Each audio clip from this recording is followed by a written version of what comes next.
Quality और consistent performance के लिए सिर्फ सिल्वर पंप्स एंड मोटर्स, नाम याद रखना। હા કોણ? નિશાબેન વાત કરું? ના એમની બેન બોલું. બેન સાથે વાત થશે? એ તો સુઈ ગયા છે રોજો રાખીને એટલે. ઓકે, એક ન્યૂઝ કેપિટલ માંથી વાત કરું છું. હા હા.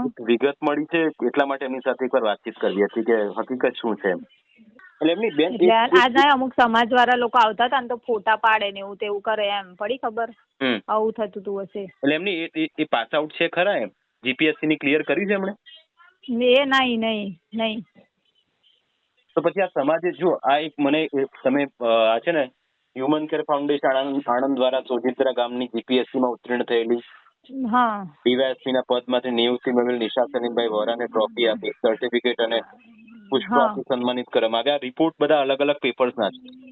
હા. ના એને ક્લાસ 3 કરી હતી એટલે. અને સરદાર પટેલ યુનિવર્સિટી છે ને વલ્લભ વિદ્યાનગર, હા એ જીપીએસસી રેન્ક 1 એનું એક પોસ્ટર છે. ના એને કરી હતી પણ પેલી એ કરી હતી પાસ આઉટ એને.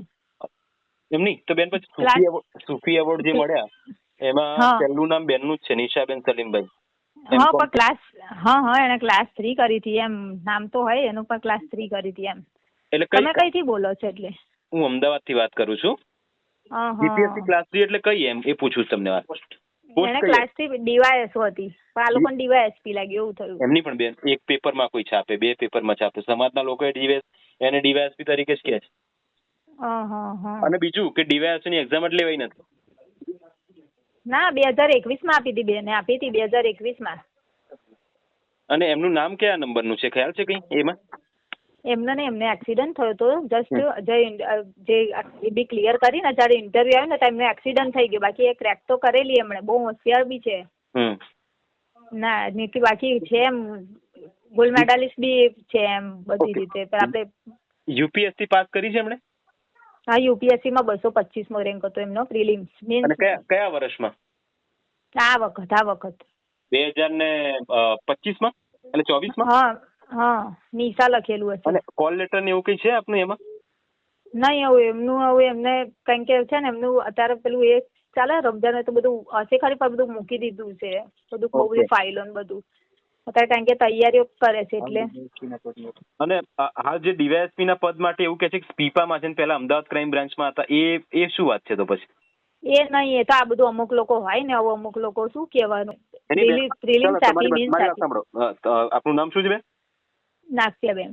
બધી વાત તમારી સાચી. ચલો તો પછી બેન જયારે સમાજના આ સુન્ની વોરા સમાજનો મંચ હોય તો પછી બેનને ખબર છે કે હું આ વસ્તુ મેં કરી જ નથી, તો પછી સન્માન લેવા શા માટે જતા?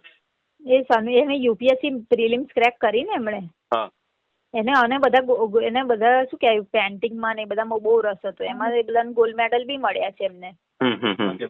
આપણે પીએમ સરે બધાએ સન્માનિત. ના સુફી એવોર્ડ નું જયારે સન્માન સમારોહ હતો ને એની અંદર વોરા નિશાબેન સલીમભાઈ એમકોમ જીપીએસસી એવું લખેલું છે. તો આપે કીધું હશે તો જ એ લોકોએ લખ્યું હશે કે ભાઈ જીપીએસસી ક્લિયર છે. તમે કહો છો કે જીપીએસસી ક્લિયર છે, ડીવાયએસઓ ક્લિયર છે, ક્લાસ 3 ક્લિયર છે.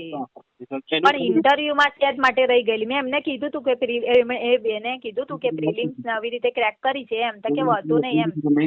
પણ એમાં તો પ્રિલિમ અને મેન્સ જ આવે છે, એમાં ઇન્ટરવ્યુ કઈ હોતું નથી કે? ના ઇન્ટરવ્યુ ને એ તો પેલા એમાં જ્યારે એનો એક્સિડન્ટ થયેલો ને ત્યારે તો મેન્સ નથી આપી ને, પણ પ્રિલિમ્સ આપી હતી ને. પ્રિલિમ્સમાં ક્રેક હતા બેન. અને પેલું જે હું જે ડીવાયએસપી નું જે ઇન્ટરવ્યુ કહું છું 2021 માં એમણે જે આપી હતી ને એમાં એને આવી રીતે પગની તકલીફ છે અત્યારે, એક પગમાં.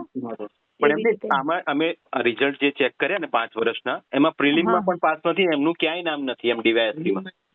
ના ડીવાયએસપી નહીં, ક્લાસ 3 માં એમણે પ્રિલિમ્સ ક્રેક કરી હોય કે નહીં એ પૂછી જોવું પડે બધું. પણ નહીં એમને કારણ કે એને તકલીફ એવી હતી ને તો એને બાકી પગ જે એનું આખું એ જ થઈ ગયેલું જયારે એક્ઝામ આપવા ગયેલા ને તારે એટલે. એમની ક્યાંય છે જ નહીં એમ કહું છું, એટલા માટે તમને બારે પૂછું છું. રિઝલ્ટ તમારી પાસે હોય ને તો આ નંબર છે. એમને જે ક્લિયર કરેલી વસ્તુ હોય ને કે ભાઈ મેં ચાલો 2021 માં ડીવાયએસઓ ક્લિયર કરી, બરાબર, જીપીએસસી નું જે હોય ક્લાસ 3 ની તો એ ક્લિયર કરી, તો એનું આપણી પાસે કઈ પ્રૂફ હોય તો એ મળી જાય ને તો ઈઝી થઈ જાય. તો તમને જે પેપરમાં તમે કહો છો કે અલગ અલગ જગ્યાએ છપાય છે તો આપણે સાચું જે હકીકત છે ને એ બેન એ આપણે ટીવી પર બતાવીએ.